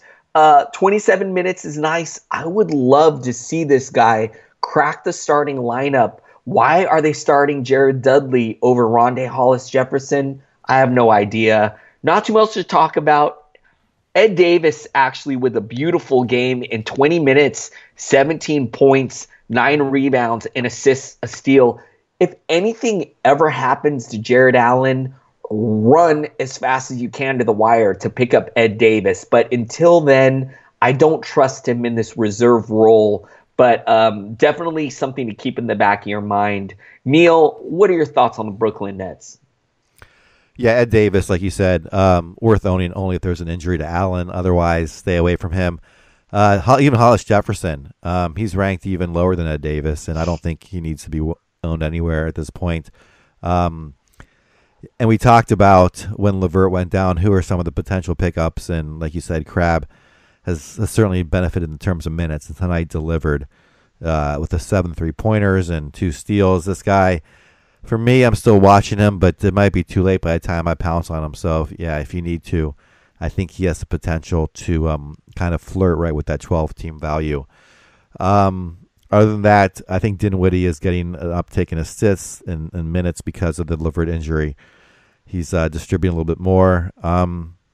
And then, like you said, I would hold on Joe Harris. He's right in that cusp as well, but I think he's a solid player. Tonight, I'm seeing something. What happened to Joe? Oh, he just fouled out. And then, yeah, Dudley. Not sure why what he does really to earn those 18 minutes, but clearly it's something they've been sticking with. Him starting and playing this like 15 to 20 minute range every night. So, that's what I think about Brooklyn. I'm gonna hop over to Dallas unless you want to add anything. Nope. All right. Dallas tonight. Let's start with Luka Doncic. 34 minutes, 21 points, 9 rebounds, 4 assists. This guy is just seamlessly fit into the NBA game. 5 of 11 from the field, 9 of 11 from the free throw line, 2 3-pointers, 2 steals. Harrison Barnes, he can give you plenty of points if you need it. 28 points tonight, 5 rebounds on 10 of 20 shooting, including 5 3-pointers and a steal. DeAndre Jordan, 12 and 14, 3 assists, 4 6 from the line and the field, 2 steals, no blocks. Dorian Finney-Smith, 5 points, 4 rebounds, and assists on just 1 of 9 shooting, including 3 of 5 from the free throw line and a block. Dennis Smith Jr., this guy is just hasn't really risen up to either the reality game or fantasy game. I mean, fantasy game's just been not good at all. 19 minutes a night, 4 points, 0 rebounds, 2 assists. Just took 3 shots and 1 steal. J.J. Barea off the bench, got 29 minutes. Outplayed Dennis Smith Jr. by a lot. 18 points, 7 assists, 2 rebounds, and a 3-pointer. And that's really it. Oh, no, I should say Devin Harris had a solid night off the bench. 18 points, 3 rebounds, and assists, and had 2 3-pointers and 4 steals. That guy I thought might be fantasy worthy if he got more minutes. It's just not really happening for him. I guess in deeper leagues you can take a look at him and see what your need is for certain categories. Not taking away much here. Harrison Barnes is still kind of a fringy guy. I think only if you need points, that's your main need. I'd even probably go Etuan Moore over him if he's available, but Barnes is another guy who could do that. Dennis Smith Jr., if there are takers out there for him, I would try to trade him. He's outside. He's at what am I seeing? 131 right now in ACAT per game, and it's just I don't think he's worth owning. And then if you got Doncic, I don't think you should sell high on him because part of the reason of fantasy is to have fun and watch these great players, right, develop. So he's one of those guys. I love him, and he is sitting right there at 47th overall in ACAT. So that is my thoughts. Those are my thoughts, I should say, on Dallas. Adrian, what say you? What say me, Neil, is that if I had hair on my head, I would pull it out over Dennis Smith Jr. Neil, I drafted this guy in the middle rounds of my 14-team home league. I cannot even play this guy. He is sitting on my bench. Neil, let me continue to vent. Bear with me. He's currently 145 in 8-cat leagues. I can't even find him in 9-cat leagues because the website won't go down that far. So, you guys, I would love to try to move him in a trade, but I'm scared I'm going to get laughed at if I try to make an offer at somebody. So what can you do with this guy, man? He's just taking up a spot on my bench. I feel like I can't drop him because I don't know, maybe at some point he figures it out. I don't think so, man. This guy's killing me, and probably the reason why I won't three-peat in my home league, and very disappointed in Dennis Smith Jr., Neil. And then lastly, I made a big trade for Luka Doncic, and I am really happy to see this guy playing well. The trade just went through today, so I didn't have him in my lineup today, but he will be locked and loaded in my lineup for the rest of the season. And thank you, fantasy gods. Thank you indeed. Congratulations. I'm sure you'll enjoy watching him play, and hopefully I can say pretty much with 100% confidence he's going to be better than Dennis Smith Jr. the rest of the season. Man, never again on Dennis Smith Jr. You guys, Neil, we're seeing De'Aaron Fox make that leap, and I kind of thought that it could happen for Dennis Smith Jr. I really thought that maybe having Doncic take some pressure off of him, with Doncic handling the ball more, I thought that could help Dennis Smith Jr. And man, it is just not happening for him. And I don't know what to say, Neil. I think he could be a lost cause for the rest of the season. So anyways, let's just see what happens. Neil, let's move on to the next one. Next game I got up is the Memphis Grizzlies and the San Antonio Spurs. Another nail biter. This one going down to the wire again. The Grizzlies edging out the Spurs 104-103. Gonna jump over on the Grizzlies side. Gonna start with Mike Conley. I feel like we were just talking about this guy the other night, Neil. 30 points, 9 assists, a steal, a block. Shot 11 of 23, 3 of 7 from deep, 5 of 5 from the line. Mike Conley, really happy to see him having a nice bounce-back season. Marc Gasol, 20 points, 2 steals, 2 assists, 10 rebounds, 6 of 13 from the field.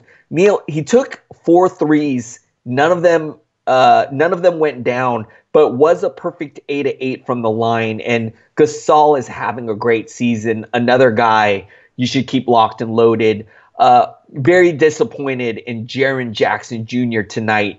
Neil, we know he has an issue with foul trouble. He had 5 fouls tonight and only saw 12 minutes, 9 points, an assist, a rebound. Of course, we got to stick with this guy because the upside is enormous. Kyle Anderson, 9 points, 2 blocks, 2 assists, 9 rebounds, a perfect 4-4 from the line. I wish that his usage could be higher, but he is what he is. And he's more of like a deeper league roto type guy. But just happy to see him get 38 minutes and hoping he can keep improving. Garrett Temple, not happening for him tonight. 4 points in 32 minutes. Off the bench, 11 points for Caspi in 19 minutes. Shelvin Mack really falling off the map here. 19 minutes, he only had a point. JaMychal Green is back, 12 points in 19 minutes. Don't trust any of these other guys off the bench. Neil, what are your thoughts on the Memphis Grizzlies? I will say they fouled a lot tonight because JaMychal Green had five. He fouled out in 19 minutes, in addition to Jaren Jackson Jr.'s 5 fouls. So, but like you said, if the owner of Jackson is frustrated, definitely get him. I mean, he's still right now he's around 75th in ACAP per game, and I think he's going to finish in the top 50 by season's end. This guy is pivotal to this team's success as a first year player, and he's going to get better as the year goes on. I would say that, and it's good to see Gasol and Conley have strong games and eke out a nice win here over the Spurs. Yeah, Garrett Temple is someone I don't trust. He's right on the cusp of owning in 12-team leagues, and tonight didn't do much. Kyle Anderson has been outside of that range, but tonight, he did decently. Perfect from the field, 9 points, 9 rebounds, 2 assists, and 2 blocks. So it's kind of a Kyle Anderson night. He should get a few more assists and maybe a steal or 2 a night as well. So that's all I've got on the Grizzlies. I'll head over to San Antonio. Let's see. Let's start off with Marcus Aldridge, 19 points, 11 rebounds, 4 assists on 6 of 20 shooting, 7 of 9 from the free throw line, no three-pointers, and a block. Rudy Gay in the starting lineup, playing 34 minutes, 21 points, 8 rebounds, 1 assist. This is the guy, I liked Adrian going into the season, and he is producing just fine. 7 of 10 from the field, 6 of 6 from the line, a three-pointer and a steal and a block. Dante Cunningham still getting the start there, 24 minutes, 7 points, 4 rebounds, 2 assists, 2 three-pointers. Just took 4 shots from the field, made 2 of them. Bryn Forbes also starting, 26 minutes, 6 points, 4 rebounds, 2 assists, 3 of 11 from the field. No three-pointers, no steals, no blocks. DeMar DeRozan, 24 points, 5 rebounds, 5 assists, 10 of 20 from the field, 4 of 5 from the free throw line, and a steal and no three-pointers. Didn't even attempt one tonight.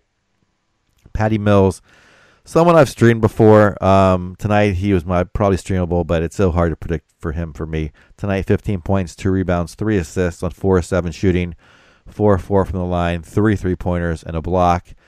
Also getting some time, Bertrand's Bellinelli, Derek White. This guy, I know a lot of people were hoping he could just, come in and provide fantasy value. I was hesitant, and unfortunately, it hasn't worked out just yet for him. So you can probably stay away from him or unload him if you are holding on to him. I don't think he's going to be worth owning in standard leagues rest this season. I think he'll have some games that are pretty good, but overall it will not be worth it. That's really it. Any thoughts from you on the Spurs? Yeah, I just want to touch on Derek White. I listened to a podcast, a Spurs podcast today that talked about how he's still kind of dealing with this foot injury that he had when he missed the beginning. This plantar fascia. It's something that kind of can linger, and it can be an issue for maybe even the entire season. So I think this is really contributing to why we really haven't seen Derek White, why we're kind of just seeing him regress. So I still got my eye on this guy. I think if he can eventually get over this injury, I still think it's possible for him to be a solid late round guy, but it's definitely not happening right now. And if you need to move on from him, for sure, make that move. All right, man, not too much else. You covered the Spurs. We know who they are. Let's keep rolling. Neil, we're almost at the finish line, man. Going to jump into the Sacramento Kings and the Utah Jazz. The Sacramento Kings, man, what a great story that they have been this season, getting the victory over a very disappointing Utah Jazz team, Neil. 8-10 Jazz. We thought that this was a team that could maybe make the leap in the upper half of the Western Conference, and it's just not happening for them. Gonna look at the Kings, and I'm gonna start with my guy, De'Aaron Fox. Super happy that I drafted him in a few leagues. 17 points, no defensive stats tonight, but man, flirted with a triple-double by adding 13 assists, 7 rebounds, a 3 tonight, 6 of 14 from the field, 4 of 5 from the line. Just having a fantastic breakout year, and I love it. Willie Cauley-Stein. Neil, last year I drafted this guy in every league, and he disappointed me. I was a year off on this guy. And of course, I don't own him anywhere this year, and he's having a fantastic season. 23 points, 2 steals and assists, 7 rebounds, 11 of 15 from the field. Very efficient night from him. Great to see. Wish he could have got some blocks tonight, but whatever.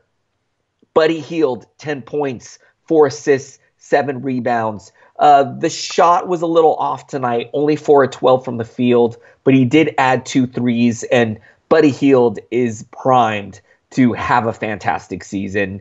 Shumpert tonight continuing to assist here. 12 points, a steal, 2 assists, 3 rebounds, 2 threes, 4-6 from the field, 2 of 2 from the line. You know, he's starting, he's seeing good minutes. The usage is a little low, but lines like tonight is why maybe this guy needs to be owned. Nemanja Bjelica, Neil, after the extremely hot start he got off to, came back down to earth, has been hitting the wires in quite a few leagues. Had a nice game tonight, though. 18 points, a block, 2 assists, 7 rebounds, 7 of 9 from the field, 3 of 3 from downtown, 1 of 1 from the line. Neil, I saw a very interesting tweet from Brewski. We know he's he's got his finger on the pulse of what's happening always with the Kings. And he mentioned that it might be time for the Kings to go more Bagley over Bjelica. So I'm not super, this is a great line from Nemanja Bjelica, but I'm still a little hesitant to make a big move on him because I do think Bagley is going to be the guy maybe for the rest of the season or at some point this season. Bagley off the bench, 27 minutes, got 11 points, 6 rebounds, 2 steals, 2 blocks. One of the biggest knocks on this guy coming into the draft was he doesn't play defense. Oh, yeah? Here's 2 steals and 2 blocks for you guys. Bogdanovic, 18 points, 4 assists, 5 rebounds. I love Bog. 30 minutes, mega high usage for Bog. Seeing the most shots tonight. Took 19 shots, 7 of 19, 3 of 9 from downtown. Love this guy. He's probably owned already everywhere. Nothing else to talk about off the bench. Neil, what are your thoughts on the Sacramento Kings? I like what you said about Bagley. There's been some talk there that he wants more playing time, or at least his dad wants him to have more playing time, and maybe that's his agent as well. And I think he's going to get it. So I think if he's somehow available, he's still outside the top 150, but he was going to. I imagine he's taken to most leagues because he was a second overall draft pick and had so much hype coming into the year. So he's probably been stashed somewhere out there. But if not, pick him up if you can trade for him. He's going to finish, I think. I don't know. It's hard to say exactly, but I think certainly fantasy worthy. Same with Bog. I love him too. I think he's going to rise up pretty quickly as well and be fantasy worthy. And Bjelica, like you said, he's 64 overall in 8-cat, and he had a great start to the season, but that is just going to fade, I think, down as we move further into the year, and he's going to have a lesser role, and perhaps he'll remain fantasy worthy, perhaps not. It's going to be hard to stay on him. I don't trust him going forward though. And then, like you said on Shumpert, right on the fringe there of owning. I don't trust it. I think he adds. He's a good guy to have out there for the team, but I think stat wise, it's just he doesn't do enough to really excite me. So I'm staying away from him. All right, should I hop over to the struggling Utah Jazz? Yes, sir. All right. Gosh, like you said, I thought this team was going to finish third in the West. It's not looking like it at all. They have been struggling. Tonight, though, Donovan Mitchell did bounce back, had 35 points, 2 rebounds, 3 assists on 13 of 23 shooting, 5 of 5 from the line, 4 3-pointers, and a block. Rudy Gobert, 13 and 15 with an assist, 5 of 8 from the line, a steal, and 2 blocks. Joe Ingles had a solid night, 12 points, 3 rebounds, 7 assists, 2 3-pointers, and 2 steals. Did, though, struggle from the line, 4-7 shooting there. Derek Favors got to start, played 22 minutes, 8 points, 12 rebounds, 1 assist, 1 steal, and 2 blocks. So not a bad line from him in limited minutes. Let's see. Ricky Rubio, 13, 3, and 7. Struggle from the field, 4-15 shooting, 3 3-pointers, and a steal and a block. Off the bench, Jay Crowder, someone who I streamed for a while. Tonight played 37 minutes, 16 points, 5 rebounds, and assist. 2 3-pointers, a steal, and a block. So a solid night from him. That's really it for guys here worth talking about. Burks played 17 minutes. O'Neal, 14 minutes. Dante Exum, 14 minutes. Gosh, what I'm thinking here about Utah is Donovan Mitchell. I don't know if he got him in your home league too, Adrian. He's been a bit of a disappointment. He's hovering around mid-round value right now, and I know you took him much earlier than that. If you got him, most people did. I have Derek Favors, who I took late in a draft, and I'm willing to deal him. I'm not really too big on him. He's still worthy of owning. He just doesn't. I don't need the blocks, and he doesn't, or the rebounds in that league, and that's what he really delivers on. Jay Crowder, another of these 3-and-D guys you can stream. He'll have nights like this. He'll have other nights where it's a little more depressed in his stat line. I guess the one thing that I was kind of watching this season, I thought Rubio might lose some of his minutes to Dante Exum. I thought Exum was going to have one of those years where he starts to push Rubio for some minutes, and perhaps there'd be a timeshare there. Certainly that has not been the case. Rubio has held form. If not, in fantasy value right now, I'm showing him as 73rd overall, an 8-cat on a per-game basis. But in terms of starters minutes and usage, he is doing just fine. So that is what I am thinking about. Adrian, this could be your last breakdown of a game tonight. Are you excited to talk about it?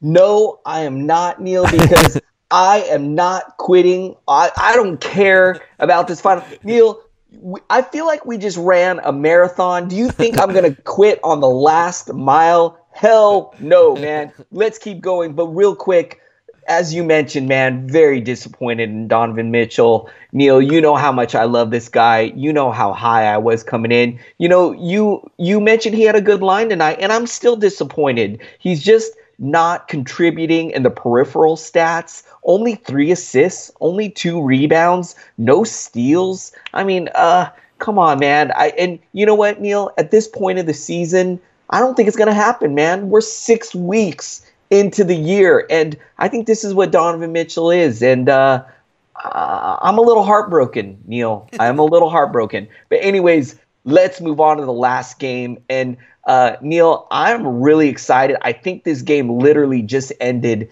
Neil, this podcast is so long. When we started this game, or when we started this show, it was early in the first quarter. This last game is over already. That's how long. I think we might be hitting the 2-hour mark on this podcast. If you are somehow still listening to this show, you are a bigger basketball nerd than we are, and you are a saint, and I love you for sticking with us. All right, Neil, gonna jump into this last game. I'm delirious. I'm out of it, and I don't care. My wife is mad at me. My kids are crying. I don't give a shit, Neil. Let's go, man. The Oklahoma City Thunder getting a giant win over the Golden State Warriors. Russell Westbrook revenge game on Kevin Durant. I love it, man. I'm going to jump in on it. Going to look at the OKC Thunder side. Paul George, 25 points, 2 steals, 5 assists, 9 rebounds,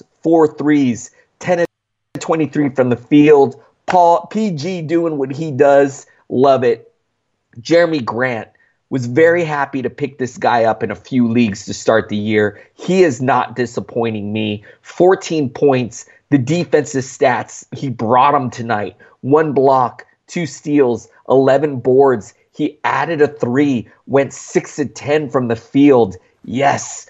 Russell Westbrook, triple-double, 11 points, 13 assists, 11 rebounds, a block, 2 steals. The shot was definitely not there tonight. Only went 5 of 15 from the field, but got the victory, got the triple-double. Take that, Kevin Durant. Steven Adams, 20 points, 11 boards, 2 steals, 2 assists, 9 of 14 from the field, 2 of 2 from the line. Very efficient night from Kevin Durant. Ferguson only played 6 minutes. This has got to mean he suffered some type of injury. I'm taking a look. It looks like he's in the locker room with an ankle injury tonight. Only 6 minutes. We're not rostering or playing this guy anyway, so who cares? Dennis Schroeder continuing to put up production even with the return of Russell Westbrook. I'm loving that he got 28 minutes and saw 19 shots tonight, 32 points, 4 assists, 4 rebounds, 5 of 6 from downtown, 3 of 3 from the line. Very efficient, 12 of 19. Love to see this from Dennis Schroeder. Keep him in your lineup. Neil, not much else on the bench. What are your thoughts on the OKC Thunder? Yeah, I was. I mean, I don't want to make a big deal about it, but I was happy to see them get the win. And Westbrook, only took 15 shots. That's kind of cool. I mean, because this is the guy who tends to lead the team every night when he's out there, especially in a revenge game. You would think he might force the issue a bit, but tonight kind of held back and led with 13 assists. So let's see what Ferguson's status is. I think that might just, that would boost Schroeder. I think he might get a little boost if there's a serious injury there tonight, delivered, obviously. And he's sort of, with Westbrook in there, he's kind of on that fringe of whether you want to own him or not. And if Ferguson is out and he's going to get these starters minutes and tends to get in the mid-teen shots, I think he could be okay. Other than that, not much to add. Jeremy Grant, not someone who's a must-own guy for me. Tonight produced a stat line that is solid, but I'm still watching him. And should I go on to the Golden State side? Let's do it. All right. Thanks for finishing the last mile with me and totally wrecking your marriage in the process. I appreciate your commitment to this podcast. I will say that Golden State's now lost 4 games in a row. I don't think, and the only game they've lost 5 of their last 6. It's something like that. Crazy. Anyway, Kevin Durant, 27 points, 14 rebounds, 3 assists, 11 of 22 shooting, 4 of 4 from the line, a 3-pointer, steal, 3 blocks. Klay Thompson, 27 points, 4 rebounds, 3 assists, and a steal, 3 3-pointers. Let's see, who else? Iguodala gets a start here. 6 points, a rebound, 2 assists, still not worthy. And even when he's getting starters minutes, same with Damian Jones, 21 minutes, 4 points, 3 rebounds. No rebounds, 3 assists, and a steal and 3 blocks. Quinn Cook, not a bad line, 7 points, 5 rebounds, 6 assists, a steal and a 3-pointer. Did shoot those 3 from 8 from the field. Let's see. Damian Lee had a better night off the bench than the starter. Jones, 13 points, 2 rebounds, 5 of 11 shooting, 2 3-pointers, and a steal. Kevon Looney, 4, 8, and 3. Jerebko, 21 minutes, not a point, 7 rebounds. Livingston gets 17 minutes. Jordan Bell, 4. Evans, 4. From a fantasy side, there's not much to take away from this. It's really just when these guys are playing, it's just frustrating, right? We know it's the big 4 in terms of value and in terms of fantasy value as well. And even when 2 of them are out, there's still only 2 guys really worth owning. Durant, Thompson, Quinn Cook, maybe you can stream him, but no one else really is fantasy worthy. And maybe that just goes to the lack of balance on this team. I'm not sure. But this team should not lose 4 games in a row or 5 out of 6 when you have one of the best players in the league and another all-star. It doesn't make any sense. There is certainly no chemistry so far this year. It'll be curious to see if they can just turn on the switch and bounce back once they're all healthy again. I imagine that'll be the case, but right now they're just struggling.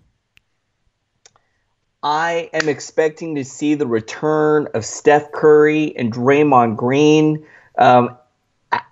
after this weekend. So I think they will start rolling again. But yeah, man, very surprising to see the struggles that they have had. But I think that all will be good with the Warriors as soon as they get up to full strength. And I think that will be very soon. All right, Neil, any last thoughts on this game or this large slate of games in general, man? No, this is fun. I'm glad you could stick around. I'm glad we could do all these games. Take tomorrow off, and we'll try to be back one other day over the weekend. We haven't decided when, but we'll try to break down some games since we'll be off tomorrow. No basketball, and lots of just way too much food is what I'll be doing. How about you?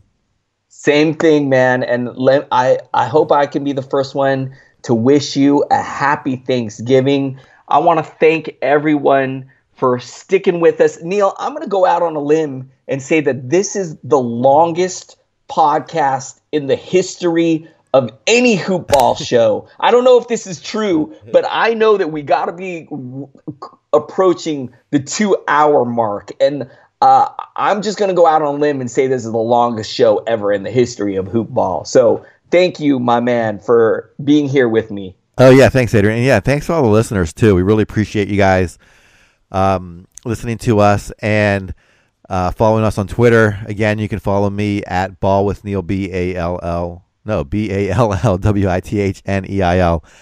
And he's at Adrian Benjamins. Let us know any thoughts you have, any fantasy questions we'll talk about here on the show, whether it takes 3 hours. Right, Adrian? We'll answer them all.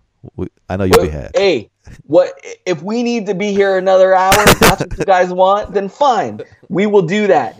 Thank you guys so much. I'm at Adrian Benjamins. I don't know if Neil even already said it. I'm so delirious at this point, Neil. I'm going crazy. A fantastic night of hoops. No basketball tomorrow. We hope that everyone has a safe holiday, a great holiday. Thank you guys so much. Definitely we will be back either Friday or Saturday to do a show over this weekend. And thank you guys so much for listening. We will see you later.